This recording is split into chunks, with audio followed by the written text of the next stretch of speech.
श्री कृष्ण गोविंद हरे मुरारे नाथ नारायणो वासुदेव। ओम नमो भगवते वासुदेवाय नमः। ओम नमो भगवते वासुदेवाय नमः। आज हम लोग फिर 7वां भाग शुरू करेंगे। श्रीमद् भागवत का महात्म्य को हम लोग सुन रहे हैं। दूसरा अध्याय तक हम लोग पूर्ण कर चुके थे। आज महात्म्य का तीसरा अध्याय प्रारंभ होने जा रहा है। तीसरा अध्याय में भक्ति के कष्ट की निवृत्ति है। भक्ति के कष्ट की निवृत्ति है। नारद जय हिंद जय भारत, आप सबों का स्वागत है। मैं राम नरेश झा। मेरे चैनल जय हिंद जय भारत पे आपको संपूर्ण गीता का संस्कृत के साथ हिंदी अनुवाद आपको अपनी भाषा सरल भाषा में मिल जाएंगे। दुर्गा पाठ में भी उसी प्रकार से आपको संस्कृत के साथ साथ हिंदी का अनुवाद आपको अपनी भाषा सरल भाषा में मिल जाएंगे। साथ साथ आपका जो है सो रामायण का बालकांड का प्रारंभ हो चुका है। शिव पुराण भी प्रारंभ हो चुका है। आरती संग्रह भी है। आपकी अपनी भाषा में, आपकी सरल भाषा में सुनाई देगा। आपको लगेगा कहीं न कहीं आप अपूर्ण भाषा में ही पूर्ण कर रहे हैं अपने आप की जीवन की धारा को, क्योंकि अपूर्णता में पूर्णता छुपी हुई है। इसीलिए पहले छोटा कोई होता है, फिर धीरे धीरे बड़ा होता है। इसे अपूर्ण में ही हम लोग पूर्णता की बात करते हैं और होना चाहिए। तीसरा अध्याय भक्ति के कष्ट को निवृत्ति। नारद जी कहते हैं कि अब मैं भक्ति ज्ञान और वैराग्य को स्थापित करने के लिए प्रयत्न पूर्वक श्री सुखदेव जी के कहे हुए भागवत शास्त्र की कथा द्वारा उज्ज्वल ज्ञान यज्ञ करूँगा। यह यज्ञ मुझे कहाँ करना चाहिए, आप इसके लिए कोई स्थान बता दीजिए। आप लोग वेद के पारगामी हैं, इसीलिए मुझे इस सुख शास्त्र की महिमा सुनाइए। यह भी बताइए कि श्रीमद् भागवत की कथा कितने दिनों में सुनानी चाहिए और उसके सुनने का विधि क्या है। सनकादि बोले, नारद जी आप बड़े विनीत और विवेकी हैं, सुनिए हम आपको ये सब बातें बताते हैं। हरिद्वार के पास आनंद नामक एक घाट है। वहाँ अनेकों ऋषियाँ रहते हैं तथा देवता और सिद्ध लोग भी उसका सेवन करते रहते हैं। भांति भांति के वृक्ष और लताओं के द्वारा वह बड़ा सधन है और वहाँ बड़ी कोमल नवीन बालू बिछी हुई है। वह घाट बड़ा ही सुरम्य और एकांत प्रदेश में है। वहाँ हर समय सुनहले कमलों की सुगंध आया करती है। उसके पास आसपास रहने वाले सिंह, हाथी आदि परस्पर विरोधी जीवों के चित्तों में भी वैर भाव नहीं है। वहाँ आप बिना किसी विशेष प्रयत्न के भी ज्ञान यज्ञ आरंभ कर दीजिए। उस स्थान पर कथा में अपूर्व रस का उदय होगा। भक्ति भी अपनी आँखों के ही सामने निर्बल और जराजीर्ण अवस्था में पड़े हुए ज्ञान और वैराग्य को साथ लेकर वहाँ आ जाएगी। क्योंकि जहाँ भी श्रीमद्भागवत की कथा होती है वहाँ ये भक्ति आदि अपने आप पहुँच जाते हैं। वहाँ कानों में कथा के शब्द पढ़ने से ये तीनों तरुण हो जाएंगे। सूत जी कहते हैं, इस प्रकार कहकर नारद जी के साथ शनकादि और श्रीमद् भागवत कथा मृत का पान करने के लिए वहाँ से तुरंत गंगा तट पर चले आए। जिस समय वे तट पर पहुँचे भूलोक, देवलोक और ब्रह्मलोक सभी जगह इस कथा का हल्ला हो गया। जो भगवत कथा के रसिक विष्णु भक्त थे वे सभी श्रीमद्भागवत मृत का पान करने के लिए अमृत पान करने के लिए सबसे आगे दौड़ कर आने लगे। भृगु वशिष्ठ च्यवन गौतम मेधातिथि देवल देवरात परशुराम विश्वामित्र शाकल मार्कंडे दत्तात्रेय पिपलाद योगेश्वर व्यास और पराशर छाया सुख जाजली और जुहन आदि सभी प्रधान मुनिगण अपने अपने पुत्र शिष्य और स्त्रियों समेत बड़े प्रेम से वहाँ आए।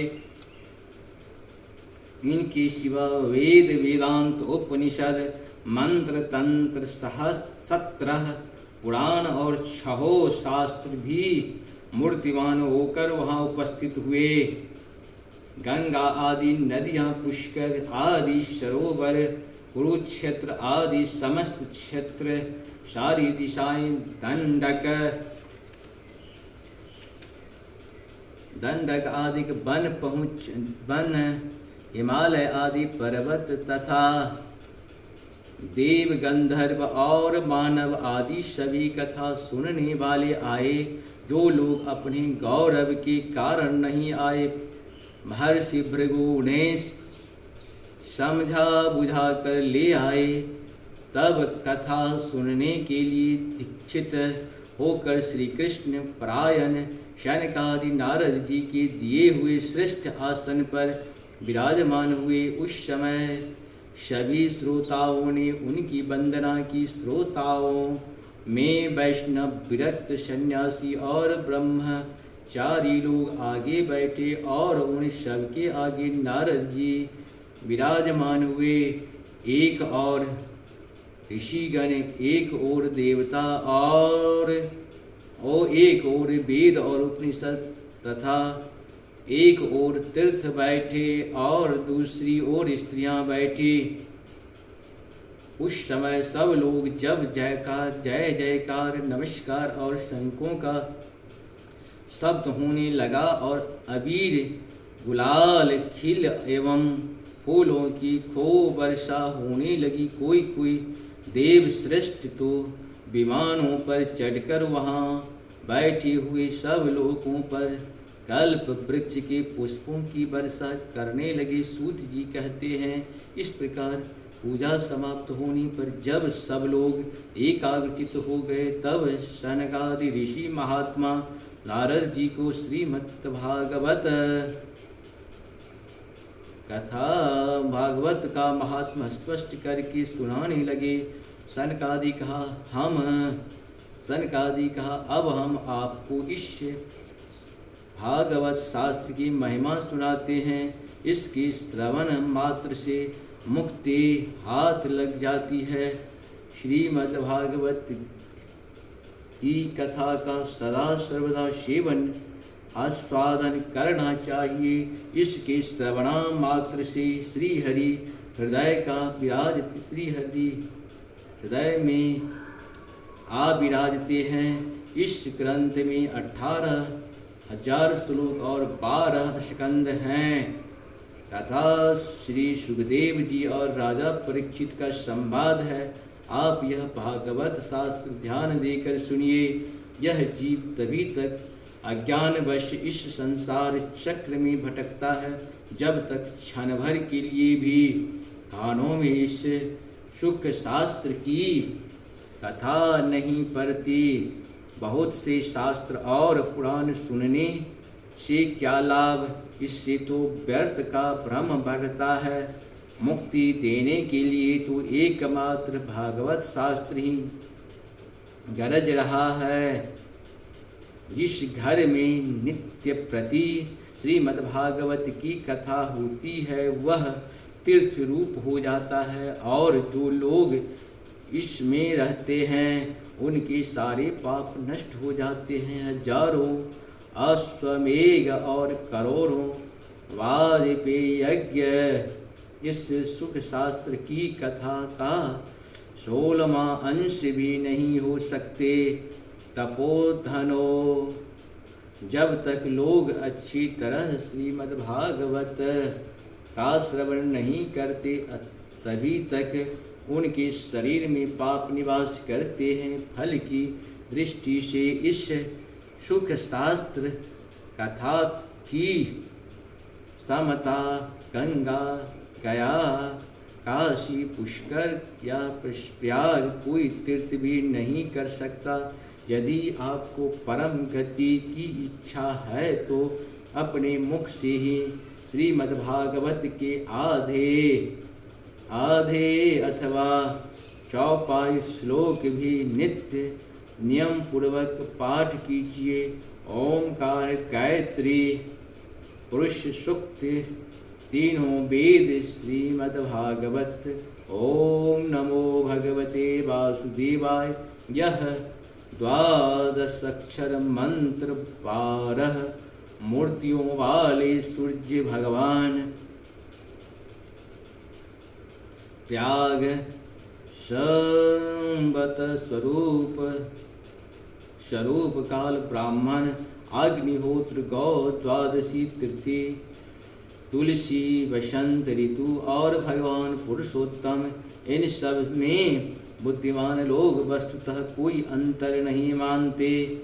जो पुरुष अहर्निश अर्थ सहित श्रीमद्भागवत शास्त्र का पाठ करता है उसके करोड़ों जन्म का पाप नष्ट हो जाता है, इसमें तनिक भी संदेह नहीं है। जो पुरुष नित्य प्रति भागवत का आधा सा चौथा श्लोक भी पढ़ता है उसे राजसी और अश्वमेध यज्ञों का फल मिलता है। नित्य भागवत का पाठ करना, भगवान का चिंतन करना, तुलसी को सींचना और गौ की सेवा करना, ये चारों समान हैं। जो पुरुष अंत समय में श्रीमद्भागवत का वाक्य सुन लेता उस पर प्रसन्न होकर भगवान उसे वैकुंठ धाम ले देते हैं। जो पुरुष इसकी सोने के सिंहासन पर रखकर विष्णु भक्तों को दान करता है वह अवश्य ही भगवान का सायुज्य प्राप्त करता है। जिस दुष्ट ने अपनी सारी आयु में चित्त का एकाग्र करके श्रीमद्भागवत मृत का थोड़ा सा भी रसास्वादन नहीं किया उसने तो अपना सारा जन्म चांडाल और गधे के समान व्यर्थ ही गवा दिया। वह तो अपनी माता को प्रसव पीड़ा पहुँचाने के लिए ही उत्पन्न हुआ। जिसने इस सुख शास्त्र के थोड़े से भी वचन नहीं सुने वह पापात्मा तो जीता हुआ ही मूर्ति के समान है। पृथ्वी के भार स्वरूप उस पशु तुल्य मनुष्य को धिक्कार है। यों स्वर्ग लोक में देवताओं में प्रधान इंद्र आदि कहा करते हैं। संसार में श्रीमद्भागवत की कथा का मिलना अवश्य ही कठिन है। जब करोड़ों जन्मों का पुण्य होता है तभी इसकी प्राप्ति होती है। नारद जी, आप बड़े ही बुद्धिमान और योग निधि हैं। आप प्रयत्न पूर्वक कथा का श्रवण कीजिए। इसे सुनने के लिए दिनों का कोई नियम नहीं है। इसे तो सर्वदा ही सुनना अच्छा है। इसे सत्य भाषण और ब्रह्मचर्य पालन पूर्वक सर्वदा ही सुनना श्रेष्ठ माना गया है। किंतु कलयुग में ऐसा होना कठिन है। इसीलिए इसकी सुखदेव जी जो विशेष विधि बताई हैं वह जान लेनी चाहिए। कलयुग में बहुत दिनों तक चित्त की वृत्तियों को बस में रखना, नियमों में बंधे रहना और किसी पुण्य कार्य में के लिए दीक्षित रहना कठिन है। इसीलिए सप्ताह श्रवण की विधि है। श्रद्धापूर्वक कभी भी श्रवण करने से अथवा माघ मास में श्रवण करने से जो फल होता है वही फल श्री सुखदेव जी ने सप्त श्रवण में निर्धारित किया है। मन के असमय, रोगों की बहुलता और आयु की अल्पता के कारण तथा कलयुग में अनेकों दोषों की संभावनाएं से ही सप्ताह श्रवण का विधान किया गया है, जो फल तप योग और समाधि से भी प्राप्त नहीं हो सकता, वह शर्वांग रूप में सप्ताह श्रवण से सहज में ही मिल जाता है। सप्ताह श्रवण यज्ञ से बढ़कर है, व्रत से बढ़कर है, तप से कहीं बढ़कर है, तीर्थ सेवन से तो सदा ही बड़ा है, योग से बढ़कर है, यहाँ तक कि ध्यान और ज्ञान से भी बढ़कर है। अजी इसकी विशेषता का कहाँ तक वर्णन करें, यह तो सभी से बढ़ चढ़ कर है। शौनक जी ने पूछा, सूत जी, यह तो आपने बड़े आश्चर्य की बात कही। अवश्य ही यह भागवत पुराण योग वेता ब्रह्मा जी के ही आदि कारण श्री नारायण का निरूपण करता है, परंतु यह मोक्ष की प्राप्ति में ज्ञान आदि सभी साधनों का तिरस्कार करके इस युग में उनसे भी कैसे बढ़ गया। सूत जी ने कहा, शौनक जी, जब भगवान श्री कृष्ण इस धरा धाम को छोड़कर अपने नित्य धाम को जाने लगे, तब उनके मुखारबिंद से 11 स्कंद का ज्ञानोपदेश सुनकर भी उद्धव जी ने पूछा। इस प्रकार से हम लोगों का ये श्रीमद् भागवत का सुधा सागर है, जिसमें हिंदी में ही अनुवाद किया हुआ है। मैं डेली आप लोगों के कुछ लेके आता हूँ। बहुत बहुत धन्यवाद। नमस्कार।